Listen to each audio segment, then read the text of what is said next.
Good morning, everybody. This is the third morning of the Allegany Turkey Safari. Oh, that was a gobble. I just owl hooted a few minutes ago and I had two gobblers go off up there. First gobbles of the season. I owl hooted again and I heard a gobbler over there and I'm hearing him gobble now.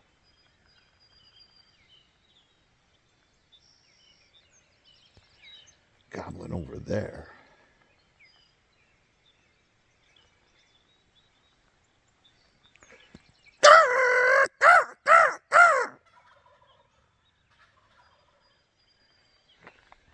Wow, I don't know this, and I think there's cabins over there. He's up behind the cabins. I'm trying to get a line on him. He's gobbling better over there, but I heard two of them back up there. And I'm thinking I should go back there.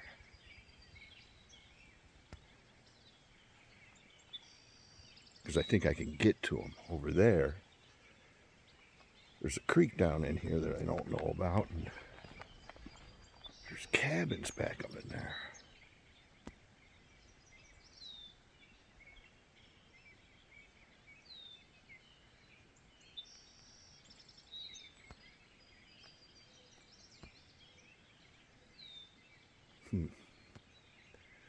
I think I'm going to head back. I'm going to listen a little bit more here, but I think I'm going to head back up there.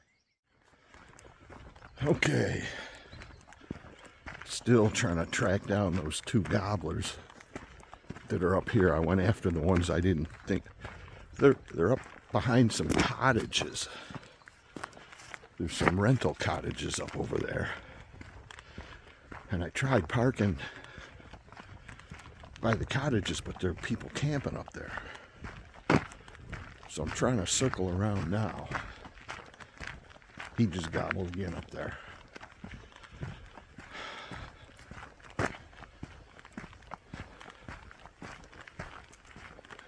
They've already flown down. They're on the ground right now. At least they sound like they are. Sounds like there's two gobblers up there. And I'm not positive, but I thought there were two gobblers on the other side where I was.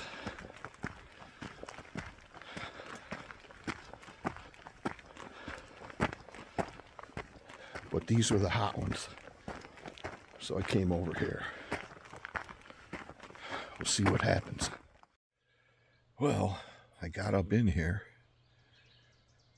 There were at least two gobblers roosted right up here. I'll show you. Right up there they were roosted somewhere. And they flew down and they went over the top there. And I got them to respond. I hit the box call when I was down here a little bit, and I got him to respond. And then I heard him gobble on his own once more, and then he shut up. He's quiet now. So he found himself some hens, and he's hanging with those hens. He's probably breeding them. And hopefully after he's done and the hens go off the nest, hopefully he'll start gobbling again. But this is a pretty steep hill here, and I don't know, after a couple hours I may, if I don't hear anything, I may slowly make my way up there. But I don't really want to climb that hill if I don't have to. My plan is to sit tight here for a couple hours or so. See if he starts gobbling again. I'll do some calling like I normally do every 20 minutes or so. And hopefully I can get one of those birds to gobble again. But there's definitely at least two of them up here.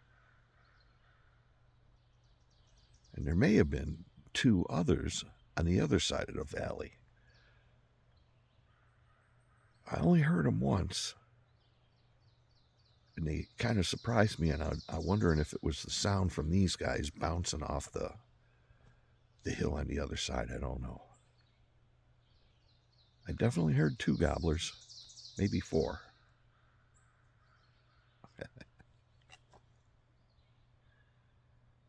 I'm going to sit tight and see what happens.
Damn it, he busted me.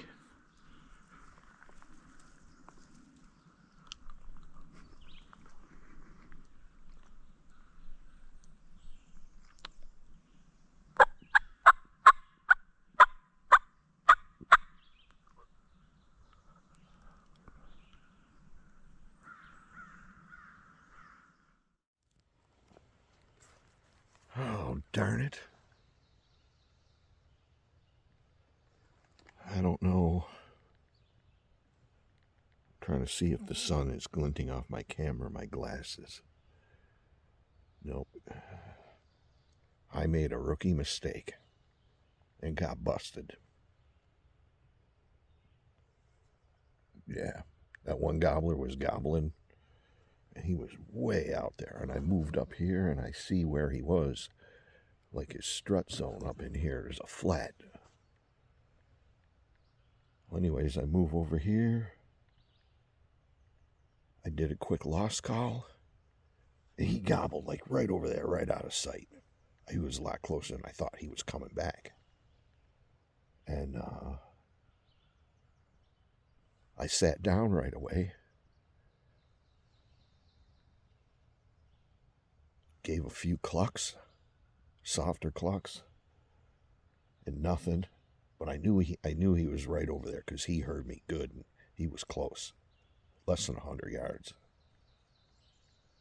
And I'm thinking he's going to move up above me because he got quiet, and I didn't have a fix on him. And then I heard, and I knew that's a strutting gobbler. When they puff up butterball like, they go. I heard him right over there. And I went real slow.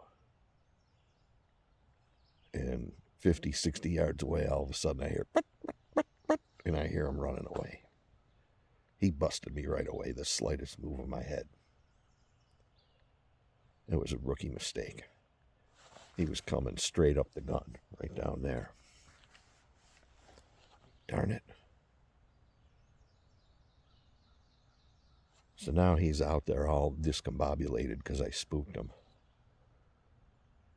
And I think I'm just going to sit here for a little bit, and then if I hear him gobbling, I'll get back after him again, or I'm going to look around up in here. But if I don't get him today, I'll definitely be up here tomorrow for fly down time. It took me a while to track him down this morning. And he gobbled a lot. I bet you he gobbled 20, 30 times. And the one that was with him, maybe he was gobbling too. I don't know. It sounded like just the one gobbling. But when I owl hooted, there were definitely two of them. He responded to everything. The owl hoots. He responded to my crow call. He responded to my box call, my mouth call. He was coming right in too. I never saw him though, but he was about 50 or 60 yards over there when I heard him. Oh, darn it. Well, that was exciting though. I don't know how much of it I got to show to you guys, but the morning's still young. We'll see what happens.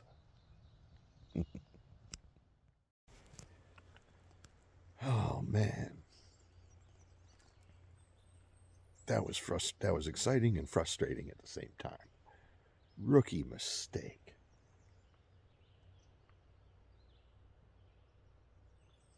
Well, it's been about 15, 20 minutes now. He hasn't said a word. He's probably still trying to settle his nerves. I'm going to walk up in here and look around because this is the area. There's a flat area right below the big rise. He roosted up on top here. There's a flat area right over here. I'm going to look around because he hung around up in here and gobbled a lot right up through here. Go up here, look around for a little bit, get an idea of what I might do tomorrow morning. I'm thinking tomorrow morning I might come straight up to this flat area here and I'll look around and find a tree or something. A place where I can get set up. And then after I get a plan, I think I'm just going to find a place to sit down and hang out and listen. I'm not going to do much calling at all. I'm just going to sit there and listen. Maybe he'll fire back up again and start gobbling again. But man, darn my luck. I thought he was going to come up above me, and he came straight down the gun. And if I would have been looking that way originally, yeah, he would have walked. He would have walked right within shooting range, most likely. Darn it. Oh well. That was fun. Got to get back after him now. Okay. Leaving that gobbler now. I'll be back after him tomorrow morning for sure. I got my trail all set. I know how to get to my raked out trail, scraped out trail. And I got my parking spot all picked out, so I know I can get here early in the dark and I know exactly where I'm going.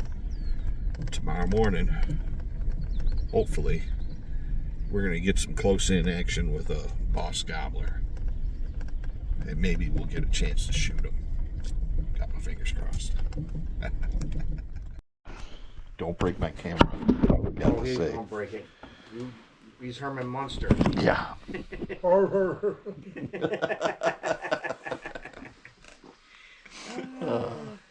Yeah, Brian says, make sure you get those guys on video.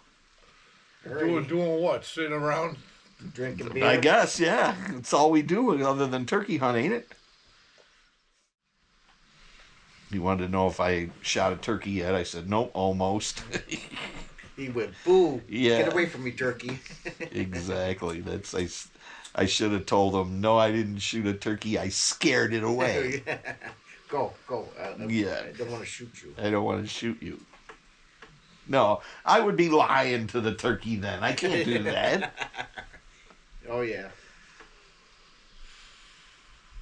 Oh, man, I can't believe it. But tomorrow? hopefully I get a chance tomorrow at him. We'll see. If he's happy where he's at for roosting.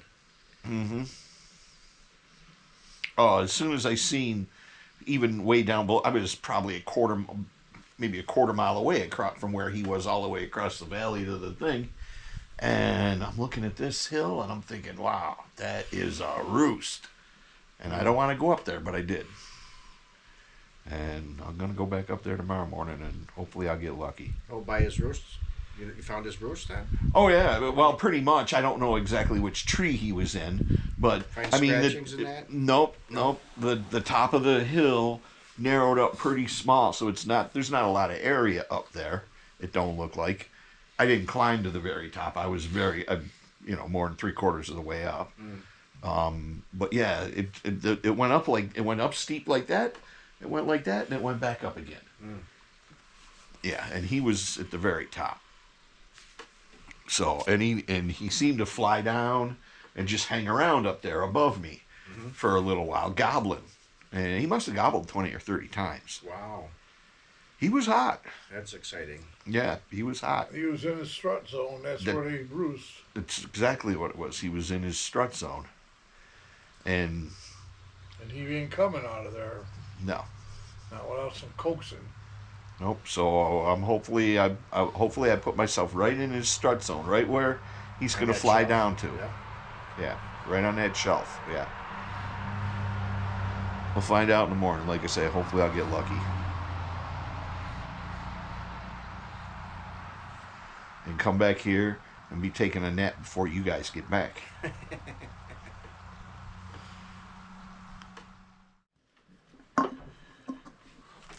I've been wanting to ask you this, John, because you've turkey hunted a long time.